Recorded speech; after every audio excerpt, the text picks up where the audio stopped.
TV Travessia, e estamos acompanhando aqui o seminário sobre a PEC 65, aqui no auditório Nereu Ramos, na Câmara Federal, né? Estamos aqui com a participação do doutor Fábio Fayad, do Sinal, para que a gente possa discutir. Ele vai ter esse evento e vai discutir novas perspectivas contra essa PEC 65. Doutor Fábio, e a expectativa para esse seminário? Bom dia. Nossa expectativa é boa. Bom dia a todos e todos. O pessoal já está chegando, vamos fazer um bom evento, grande participação confirmada. A deputada Érica Cocai vai fazer a abertura e os palestrantes José Ailton, José Oreiro e Larissa Dornelas vão mostrar os aspectos negativos que não estão sendo contados da PEC 65/2023. Esse projeto é nocivo ao país e os seus defensores, Roberto Campo Neto, a banca financeira, relator Plínio Valério e outros, estão escondendo da sociedade brasileira os reais malefícios que estão contidos nesse projeto. Esse projeto, ele transforma o Banco Central, que é um órgão público de Estado, com direito público, ou seja, com controle público, com as regras públicas rígidas, em uma empresa privada, de direito privado.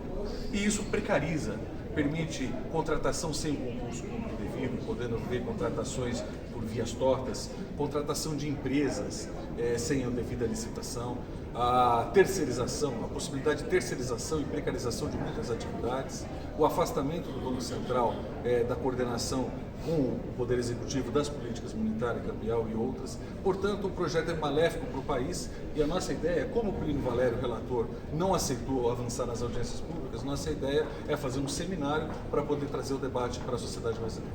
Pois é, objetivando justamente esse seminário, qual a expectativa do novo presidente que foi já aprovado pelo Senado Federal, doutor Gabriel Galípolo, né? Como novo presidente, qual é a expectativa do Sinal em detrimento disso? Nós, assim como a sociedade brasileira, torcemos para que venha uma melhoria na relação do presidente do banco com os servidores, com o Congresso e com a própria sociedade. O presidente que está indo embora, Roberto Campos Neto, é conhecido pelo seu autoritarismo e pela sua forma de tentar impor, atrapelar o Congresso com os projetos. Já o professor Gabriel Galípolo é do diálogo, conversou conosco já antes, vamos tentar conversar com ele agora, uma vez que ele já foi aprovado, e entendemos que ele pode trazer uma etapa de diálogo e de negociação mais democrática, mais ampla. Torcemos que ele vá por esse caminho. Né? E as expectativas é que essas pessoas... Dos palestrantes. A doutora Larissa, da Federal do Paraná, é especialista na área de economia, doutora na área de economia, e vai falar um pouco de uma coisa que está ficando esquecida nesse debate, de propósito, que eles querem ofuscar isso no debate, a importância da relação entre o Banco Central e o ministro da Fazenda, ministro do Planejamento do governo eleito. A sociedade brasileira, pela democracia, elege seu governante, seu presidente. É importante que o governo, seja de qual matiz ideológica o governo ele tem que ter uma boa relação com o Banco Central, de haver uma coordenação entre as políticas do governo e a sintonia com o Banco Central. A doutora Larissa vai explicar como isso está esquecido e como o PEC 65 atrapalha essa boa relação. E as expectativas dos próprios empregados em relação a essa nova vinda de um novo presidente? Exato. A expectativa é de diálogo. O outro palestrante, o doutor José Ailton, vai falar sobre o malefício da PEC 65 para os servidores e a gente espera que o doutor Gabriel Galípolo venha a conversar, dialogar mais sobre o assunto, para que haja um meio termo, uma negociação, para que todas as partes envolvidas saiam vitoriosas dessa negociação. E o professor José Oreiro vai falar justamente sobre o patrimonialismo, sobre a possibilidade de, virando empresa pública, as práticas mais antigas de clientelismo e nepotismo, contratação sem licitação, contratação de servidores sem concurso. Ele vai falar desse mal que os servidores do Banco Central não querem, justamente porque esse orgulho de estar numa casa que todos os servidores, todos os chefes de departamento, todas as pessoas comissionadas, todos estes são exclusivos de servidores concursados. Diferente apenas dos diretores que são sabatinados pelo Senado, ou seja, é um critério rígido de entrada, que os servidores se orgulham disso, e que se a PEC for aprovada como está, isso tudo pode ser colocado a perder, porque você vai permitir contratação sem concurso, licitações, como são hoje, não vão acontecer mais, as formas de alienação e de licitação são outras, mais flexíveis, as contratações são mais flexíveis, a diretoria nova do banco, se é aprovada a PEC, vai poder, por exemplo, criar cargos em comissão sem concurso. Isso tudo é muito ruim para o país. A gente tem que defender o que o Banco Central tem de bom, que é o caráter público, que são as regras públicas e o controle público feito pelos órgãos competentes e pela sociedade brasileira. Companheiro, muito obrigado. Agradece. Obrigado. Não se esqueça de dar o like e se inscrever no canal. Muito obrigado.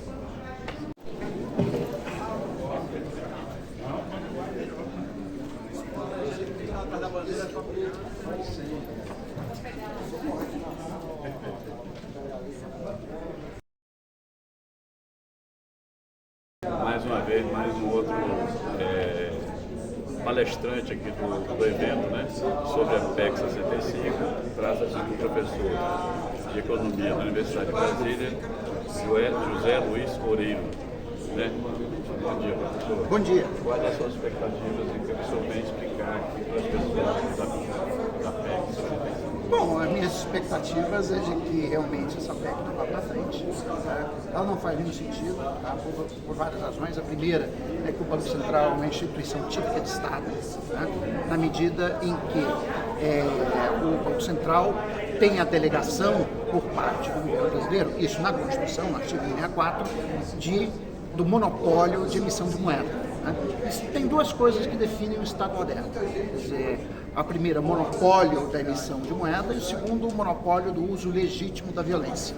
Né? Quer dizer, da mesma maneira como não faz sentido você ter uma polícia federal que seja uma empresa pública, né? Porque esse é o argumento da autonomia, não, precisa ter autonomia financeira para garantir a autonomia, né, do Banco Central. Bom, o mesmo argumento poderia ser usado para a Polícia Federal, não faz nenhum sentido.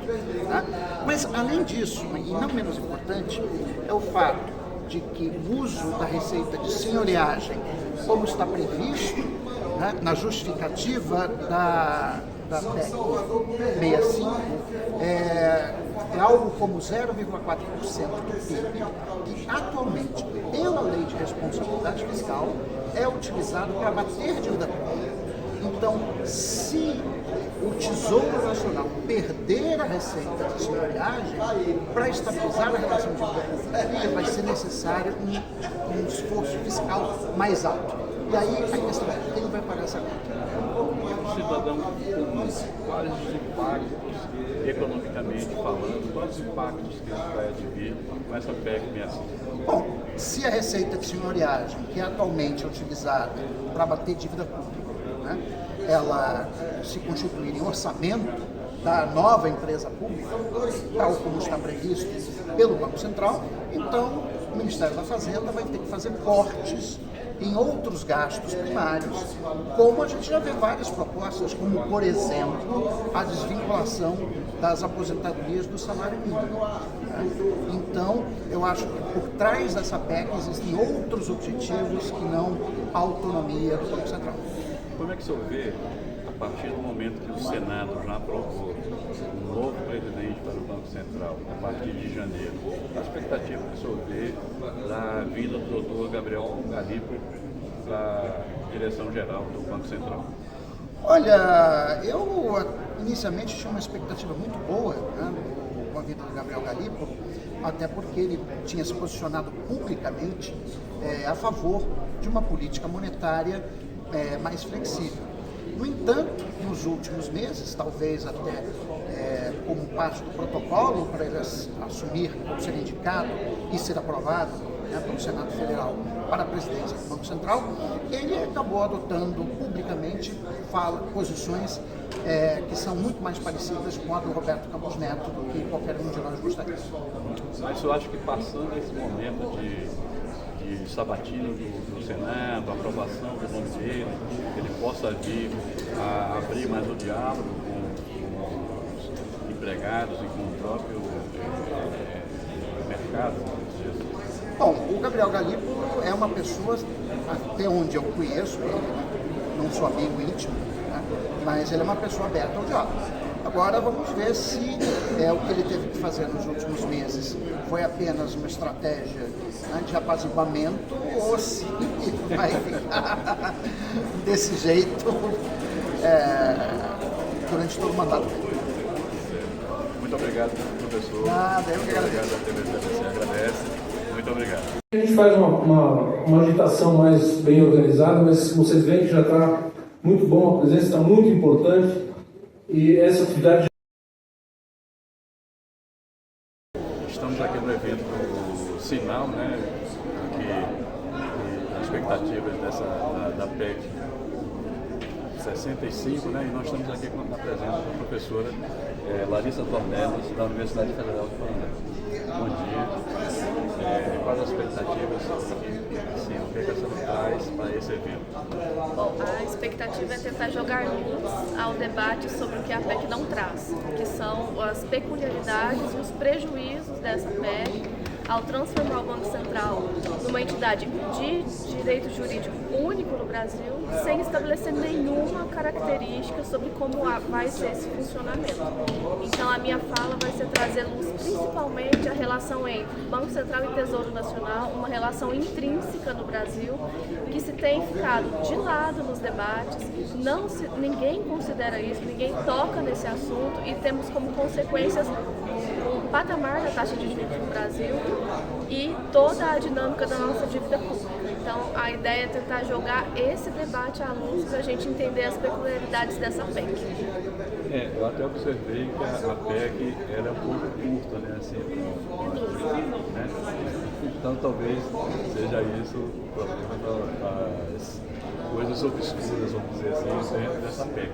E aí a senhora traz fatos para poder elucidar mais essas obscurantistas. Com certeza, a PEC tem 5 páginas entre o seu texto e a sua justificativa. E nessas 5 páginas a gente tem a responsabilidade de uma lei complementar futura, que ninguém conhece, definir tudo o que vai se tratar da nova instituição Banco Central. Então nós não temos no texto da PEC, nem no seu texto original, nem no seu último substitutivo, informações sobre como essa instituição vai funcionar. O que nós vamos trazer hoje aqui é um debate técnico, um debate baseado em teoria econômica para mostrar que se falta discutir. Basicamente isso. Além disso tudo, empregados diretamente envolvidos nisso, como é que a senhora vê o aspecto deles, né? Assim, a capacidade de entendimento deles, porque dizem que muitos estão favoráveis, outros não. Como é que a senhora vê essas coisas? A questão trabalhista, ela é de uma delicadeza imensa com essa PEC. Porque o que nós temos? Nós temos uma mudança de regime jurídico que vai deixar de ser autarquia para se tornar um regime jurídico único no Brasil. Ninguém conhece. Os funcionários estão inseguros com razão. Eles hoje são servidores públicos do Estado, com a sua lei de carreira, inclusive, e o que se está estabelecendo é uma nova instituição única de direito privado, em que se não há regra nenhuma sobre o funcionalismo dessa instituição própria e nem com os seus servidores. Então há uma insegurança jurídica muito grande. A gente não tem como nem opinar, porque a gente não tem informação nenhuma sobre como vai ser a carreira desses servidores. Agora, o doutor Gabriel Galipo, né, acabou de ser sabatinado e aprovado pelo Senado Federal. Como é que a senhora vê, a partir de janeiro, né, essa nova administração? Essa nova administração? A gente coloca confiança sobre a administração dele, a gente deposita, assim como o atual presidente, a gente também deposita confiança que eles têm a técnica para gerir o órgão desse tamanho. Sobre a PEC 65 em si, na sabatina do Gabriel, ele mesmo não se posicionou em relação a ser favorável ou contrário à proposta. Muito em função, eu penso, é que se falta muito debate sobre o que se tem nela escrito. O modo como hoje essa PEC está escrita, ela não tem condições nenhuma de ser aprovada para melhorar o Banco Central. Pelo contrário, ela deixa muito mais dúvidas do que certezas no caminho. Minha ideia, portanto, seria que talvez a partir do mandato dele, que começa em janeiro, hajam mais discussões acerca de um aprimoramento do Banco Central e não uma transformação dele. E a senhora acha que com ele haveria mais diálogo e como é que a senhora vislumbra isso?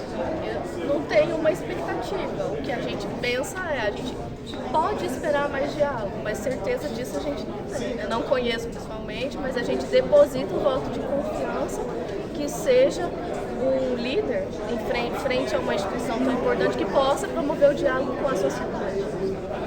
Inclusive isso, não só ele virá como novos componentes da própria diretoria, né, que serem indicados, isso pode haver uma mudança e realmente uma reavaliação da PEC 65? Veja que a PEC está tramitando no Senado de forma muito acelerada, estava inclusive. Então, eu não sei se a gente depositar todas as expectativas sobre a diretoria do Banco Central e sobre o seu presidente seria o ponto certo. A gente teria que dar um foco nos senadores, que é onde surgiu essa PEC e é quem tem legitimidade para continuar votando pela aprovação ou não dela. Tá. Então, vamos aguardar aí o evento, né? Eu lhe agradeço em nome da TV Travessia. Tá? Tudo bem. Eu que agradeço. Muito obrigado. Somos da TV Travessia e nós estamos aqui no evento do Sinal, que é dos empregados do Banco Central, e nós estamos aqui com o doutor José Ailton, que é especialista em direito previdenciário. Bom dia, doutor. Bom dia, Alfredo. Bom dia a todos. Bom, Quais as suas impressões sobre essa PEC? Quais os reflexos que advirão dessa PEC 65 de 2023? Bom, a PEC 65 ela promove severa alteração em todo o funcionamento do Banco Central, em especial com relação à sua autonomia financeira, administrativa, operacional, já havia sido conquistada por meio de lei complementar. E vamos falar também sobre o direito do servidor público com relação à mudança de servidores estatutários para seletistas. Sim, as pessoas já têm noção, assim, você vai colocar uma noção do que pode trazer de impacto previdenciarmente para esses empregados e também para o povo, acredito que o povo. Isso mesmo, a ideia hoje é que a gente trate de cada ponto da PEC 65, explicando para a sociedade, para os servidores do banco, exatamente aquilo que a PEC altera e o que pode refletir na vida de cada cidadão brasileiro. Nós vamos ver aqui o desenrolar aqui do evento, né? E logo após poderíamos até conversar com o professor algo mais sobre o que pode acontecer na vida do cidadão. Muito obrigado, doutor. Muito obrigado a vocês, um abraço. Estamos aqui com o Otto, que é secretário-geral do SINDCEP, e nós estamos aqui no evento aqui do Sinal, que fala a respeito da PEC 65, né? Otto, bom dia. Bom dia. Nós estamos aqui nesse evento aqui contra a PEC 65, e você enfocasse justamente a problemática jurídica da pessoa seletista para estatutária, de estatutária, como é que é isso?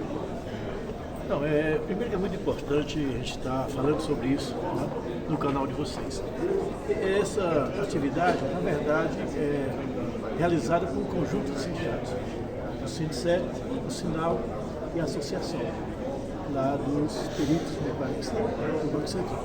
Então, desde o início, o SINDCEP está empenhado em barrar esse projeto de entregar a política econômica brasileira para os banqueiros. Então isso seria o fim do controle do Estado brasileiro sobre uma das questões mais importantes que são as finanças. Portanto, a gente é radicalmente contra. Esperamos que agora o novo presidente, indicado pelo presidente Lula, presidente do Banco Central, ele consiga reverter isso e enterra essa ideia de uma vez. Porque criar uma empresa pública de direito privado para administrar as finanças do país é realmente um absurdo. Então, por isso, a gente é radicalmente contra. Contamos com o Sinal, com as associações, com o Sindbacen, com a CUT, com todas as entidades sindicais, para realmente barrar esse projeto nefasto ao povo brasileiro. Isso vai respingar também nas questões previdenciárias no geral da população. Como é que é isso aí? Isso está em foco na PEC 65? De forma indireta, porque o governo, o executivo, basicamente vai perder o controle sobre a política monetária nacional. Isso vai impactar, inclusive, na Previdência Social, que é a maior, quer dizer, forma de diminuir as desigualdades salariais no país. Então, é muito ruim para os servidores do Banco Central e para o país entregar o Banco Central aos interesses dos banqueiros. Para os servidores é ruim porque eles passam de ser estatutário com estabilidade. A estabilidade é um direito, mas sobretudo é uma salvaguarda para o trabalhador do Estado ter autonomia para barrar aquilo que é nefasto para a nação. Igual foi na pandemia, meu colega lá do Ministério da Saúde, ele tinha estabilidade, ele denunciou aquela corrupção na compra das vacinas. Ele só fez aquilo que não tinha estabilidade. Então, acabar com a estabilidade do Banco Central é terrível, porque o Estado deixa de ter essa autonomia, essa independência para gerir a política monetária nacional. E para o cidadão comum, como ele deve se mobilizar contra a PEC 65? Qual o meio que ele deve utilizar? Olha, é uma tarefa nossa das entidades sindicais, isso, né? Porque hoje a gente percebe que a sociedade está muito alheia à política. Então nós que temos essa obrigação, estamos dentro do problema, nós temos que achar meios de fazer a comunicação para a massa. O problema todo é o custo disso, né? As redes de televisões geralmente têm grande interesse em ter os bancos cada vez com mais poder. A Folha de São Paulo, por exemplo, tem um banco, PEG, esses nomes em inglês aí, é deles. Então a Globo certamente tem interesse. Então eles não querem que o povo perceba o que está acontecendo nessa desastre que será a privatização do Banco Central. E os partidos progressistas e PEC, eles estão nessa luta. Qual o empenho que eles estão fazendo para poder mobilizar todos os cidadãos para ir contra essa PEC 65? Olha, a gente percebe, eu sou do PT, mas eu percebo que o pessoal está mais empenhado nisso, né? A gente dentro do PT, eu sou dirigente, está também tentando trazer o partido para entrar de cabeça nessa luta, né? A grande maioria é favorável, mas tem gente ainda que está em cima do muro, né? Portanto, é fundamental que os partidos que têm representatividade no Congresso Nacional se empenhem nisso e chamem o povo para nos ajudar nessa luta, que eu creio que agora a gente está numa situação um pouco mais favorável, em função do presidente Lula ter indicado o presidente do Banco Central, que é o atual, é a indicação ainda do governo anterior, do desgoverno anterior, né, que fazia uma política completamente contrária à política do Palácio do Planalto. Tá, só para concluir, então você acha que a vinda do Dr. Gabriel Galípolo agora a partir de janeiro, para presidente do Banco Central, haverá um novo diálogo, novas discussões sobre a PEC, ou não? Eu acredito que sim, já pedi audiência com ele, o Sindicep já pediu audiência para a gente discutir com isso.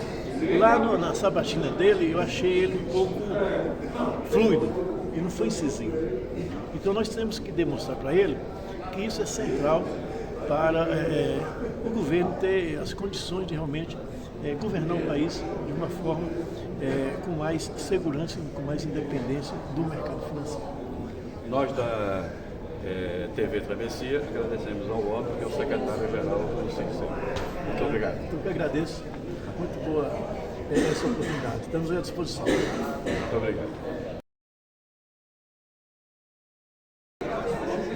A importância, depois desse seminário, de todo o sítio sindicatos contra a PEC 65. A PEC 65 ela vem na mesma lógica de colocar o Estado a serviço da iniciativa privada e a serviço dos governantes e tirar o Estado do povo brasileiro. Ela vem na mesma lógica da PEC 32, que foi conhecida como reforma administrativa, que não buscava reformar para melhorar o próprio administração pública, mas buscava trazer de volta a lógica da República Velha. Então, portanto, a unidade de todos os sindicatos contra essa PEC é porque os sindicatos se unificam para ter um Banco Central que seus servidores sejam servidores do Estado e não do mercado financeiro, e para que nós tenhamos o Banco Central como instrumento para fazer valer a vontade popular que elegeu o projeto em 2022, e esse projeto precisa ser efetivado e não ter o Banco Central como adversário desta construção. Então, portanto, a PEC 65 ela busca colocar o Banco Central a serviço do mercado financeiro e não a serviço da própria população. Por isso, a unidade de todos os sindicatos que representam servidores públicos, estaduais, federais e de outras categorias, representantes de outras categorias, é fundamental para a gente dizer que a gente defende o Brasil para o povo brasileiro e que o Banco Central tem que ser instrumento da libertação e do desenvolvimento social, econômico deste país, e não um instrumento a serviço do mercado contra o próprio povo. Muito importante esse seminário nesta perspectiva. Claro, nós da TV Travessia agradecemos a sua entrevista. Olha, a TV Travessia nos ajuda a atravessar os mares revoltos, daqueles que não se acostumam com a democracia, que são náufragos, que estão, enfim, agarrados em pedaços de um palanque eleitoral derrotado pelo povo brasileiro, e nos ajuda na construção, nesta travessia, para construirmos um país para todos os brasileiros e brasileiras, e uma cidade que seja uma cidade que abrace todos os seus habitantes. Então, portanto, parabéns à TV Travessia. Paz, para que nós possamos registrar e aqui pedir aos membros da mesa que possam também... Cabeça para baixo. Fábio, olha aí, doutor Fábio.